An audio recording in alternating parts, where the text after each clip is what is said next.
Hey, what's up, everybody? BDO44 coming at you with another video. Lakers lose 118-106 in Orlando. Uh, I don't really know if I have words, but what I can do is read off stats to make up for it. 37 of 80 from the field, 46% for us. 42 of 85 from the field, 49% for the Magic. 15 of 40 from the three-point line for 37% for Orlando. 10 of 32 for the Lakers, 31%. We got to the line 28 times, hit 22 of them, 78%. They got to the line 23 times, hit 19 of them, 82%. They got us on the boards 43 to 39. They had 12 offensive boards to our 11. They had 24 assists to our 20. They had 6 steals to our 7. They had 4 blocks to our 1. They had 9 turnovers to our 11 and gave up 15 points off of their 9 turnovers, while we gave up 10. 20 fast break points for the Magic, 12 for the Lakers. 44 points in the paint for the Magic, 48 for the Lakers. 17-point lead is what the Magic ultimately had at one point. We had a 9-point lead that we ultimately did not keep. Let's get straight into the stats, man. I'm telling you, I don't really know what to say. I really don't. We had 14 points from Dorian Finney-Smith, 2 steals, 7 rebounds, 5 of 7 from the field, 4 of 6 from 3. LeBron James, 9 of 18 from the field, 0 of 3 from behind the arc. 24 points. Kobe, 8 assists, 6 rebounds, 3 offensive boards. Jackson Hayes, 2 of 4 from the field, 4 points, 4 rebounds, 1 block. Luka Don, 9 of 23 from the field, 4 of 10, 10 from the 3, 10 of 11 from the free throw line for 32 points, 7 assists, 7 boards, and a steal. Austin Reeves, 18 points, 4 assists, 6 rebounds, 7 of 16 from the field, 1 of 6 from 3. Rui Hachimura, 2 of 4 from the field, 0 of 2 from behind the arc, 5 points, 1 steal, 3 rebounds in 24 minutes of play. Vanderbilt had 4 boards, 1 steal, and 1 assist, and 1 point. 12 minutes of play. Gabe Vincent, 0 of 3 from the 3, 2 of 5 from the field, 4 points, 2 steals, and 1 rebound. And Dalton Knecht hit his only attempt from behind the arc. 5 minutes given to Dalton Knecht, which I don't agree with, and should have had more minutes. And what else? 1 rebound, 1 point for Jordan Goodwin. Meanwhile, Paolo Banchero had another 30-point game, 1 assist, 7 boards on 9 of 17 from the field, 2 of 6 from behind the arc, 10 of 12 from the free throw line. Franz Wagner, 13 of 26 from the field, 3 of 10 from the three-point line. 32 points, 9 assists, 5 boards, and 1 steal. Wendell Carter had 12 points, 8 rebounds, 3 of them offensive, 4 of 10 from the field, 1 of 3 from 3. Corey Joe, 2 of 4 from the field, 1 of 3 from behind the arc, 5 points, 5 assists, 4 boards. Kentavious Caldwell Pope, 3 of 6 from the 3, 9 points, 3 assists, and 4 rebounds. Jonathan Isaac had 2 points, a block, a steal, and 2 boards. Tristan Da Silva had 2 points, 1 steal, 1 rebound. Tazday had 4 boards and a steal. Gary Harris had 1 point, 1 steal, 1 block, and a 1 board. Caleb Houston, 2 of 6 from the 3, 3 of 7 from behind the arc. 3 of 7 from the field, 2 of 6 from behind the arc. 8 points, 1 assist, 2 rebounds. And Anthony Black, 7 of 10 from the field, 3 of 5 from 3, 17 points, a steal, a block, 6 assists, and 5 boards. Game ball, I don't know, man. I don't know. There was 3 people that I think were more than deserving. Paolo, Franz, and Anthony Black were all really, really good out there. I figured I'd give it to Paolo. 9 of 17 from the field, 2 of 6 from the 3. Got to the line a bunch of times, get 30 points, 7 rebounds, 1 assist, 1 block, 4 turnovers. I don't know if I go there. Seemed like Franz Wagner had a little more going on, actually. 32 points, 9 assists, 5 rebounds, 1 steal. Bad shooting, though. 3 of 10 from the 3, 13 to 26. I don't really know if I can separate those two, to be honest with you. They both look great out there. I said Paolo, so I won't take it from him. I'll give it to Paolo, but I think Franz may deserve it just as much, to be honest with you.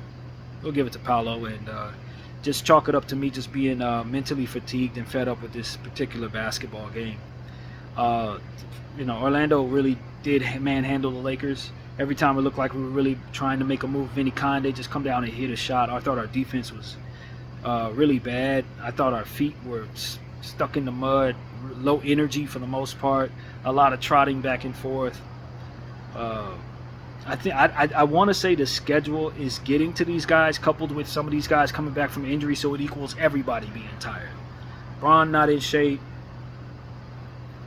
Rui not in shape.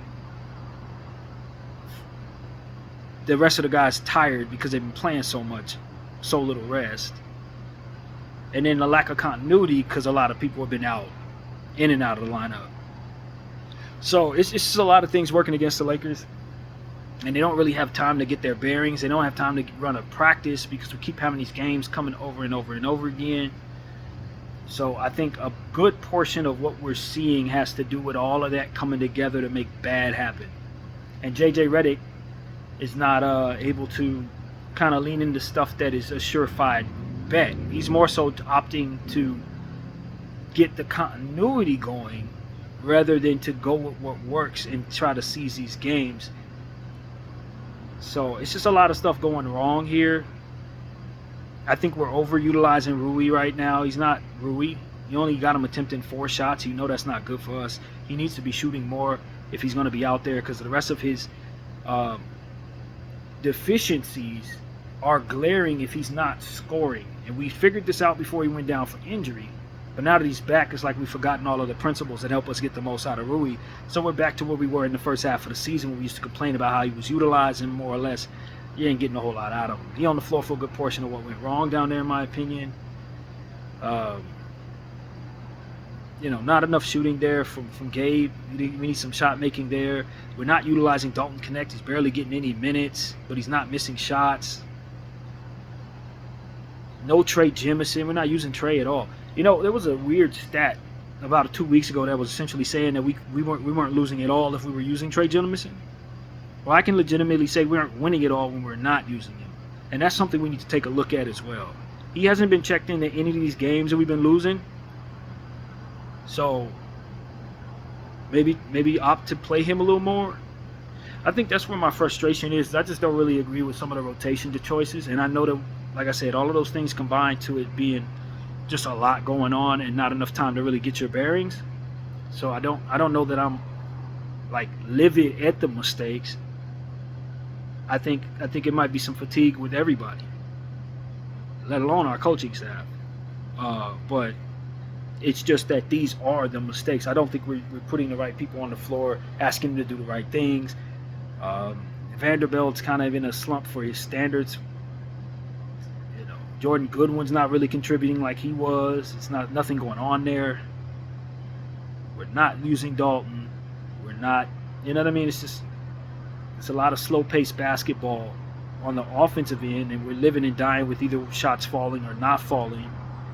And then on the defensive side, we have like cement shoes on, and so we just get. What you also have going on is teams that you're running into back to back that likely aren't great matchups for who you are anyway, because of their youth and just some of the strengths of their franchise players. Banchero being a massive player, Franz being a massive player, Wendell, they got the 3 7-footers basically down there. Then you got Anthony Black, who's also a huge player for his position. It's just not it's not a great matchup for the Lakers. They're great defensively. You got Jonathan Isaac and Batazde and Gary Harris. They're really defensive oriented as they're constructed. So that's not a great, KCP, Corey Joe, all these people play defense. So it's not a great matchup for your Lakers to begin with. So I think that might be part of the problem too. Like, we just kind of running into teams that don't match up well with us, and we don't know these teams because they're in the Eastern Conference, so that makes it even worse. It's a lot. I'm telling y'all, it's a lot kind of coming together to make it so that we're not playing well, we're not winning these games. And that's what I believe is going on down there. I chalk most of it up to just the schedule and the fatigue that comes with this schedule that we've been dealing with. And the injuries that have taken our players out, and now we have them all back, and they're all trying to figure it out. And this ain't the type of situation you want to be trying to figure yourself out in. You need practice time, and we don't have time to schedule practices because the games are every damn night. And then you're going up against teams that are fighting for something. Chicago's fighting for something. Orlando's right ahead of them in the standings. So these teams need to win these games. And with you having these problems and being older and being out of shape, yeah, it's not. It's just not. You're not doing well. You don't want to be going up against these type of teams in this situation. You need to be running into some Utahs, some Charlottes, some Wizards, and you run into real playoff teams that are at the bottom of the standings in their playoff seeding areas, but still very desperate to play well and capable of beating you. So this is bad. The Pacers beat the Timberwolves tonight, so I guess I can look at that. But hopefully the Bulls beat the Nuggets. So I don't really know, man. I don't know. This ain't looking good for the Lakers right now. We're looking real bad. Have they updated the standings here? We are 43-28 according to this thing. 3-game losing streak. 3 of 7 in our last 10 games. Currently in 4th place, a game and a half behind Denver, with their game, of course, being inconclusive. So this is bad, man. This is bad. I'm telling y'all, it's a bit of a problem. So, yeah, that's what it is, man. Lakers are losing games that they probably didn't expect to lose. You know, when they were thinking about how they wanted to manage everything that they've been going through, they probably thought they were going to come in here and get victories. And it's not happening. That's just what it is, man. So we'll see what's next, man. This is a bad stretch for the Lakers, boy. Ever since the Boston game where Bron went down, we've really been an okay basketball team. And some of that has to do with how we're struggling with other injuries and the fatigue of all these back-to-backs. But, this has been a bad month for the Lakers. Let's just be real. March has been an awful month for our team, man. So, got the Indiana Pacers up next on Wednesday. And then we have to play the Bulls again on Thursday. Continuing with these back-to-back schedules, you get 1 day off, and then you got to play Memphis. Then you get 1 day off, you got to play Houston. It's like, golly, man. The schedule makers really screwed us, bro. They really screwed us. I mean, that's what I see here. I'm not trying to make excuses for the team necessarily. I'm not trying to take nothing away from the teams that are beating us. I think these teams have been very exceptional, these last two specifically. Been very exceptional against the Lakers. And they should be proud of their performance, independent of whatever we're talking about. But, man, the schedule has been brutal, and we're not winning these games, man. It just is what it is. We're not handling it successfully. Just not. And so now we go on and face the Indiana Pacers, man. Now that's what it is, bro. I am irritated, but I'm not so angry at my squad. I think we've made some mistakes, but I think they're understandable. I don't think people are probably getting a whole lot of rest, and I think they need it. I don't think they're getting a whole lot of practice. I think they need it. And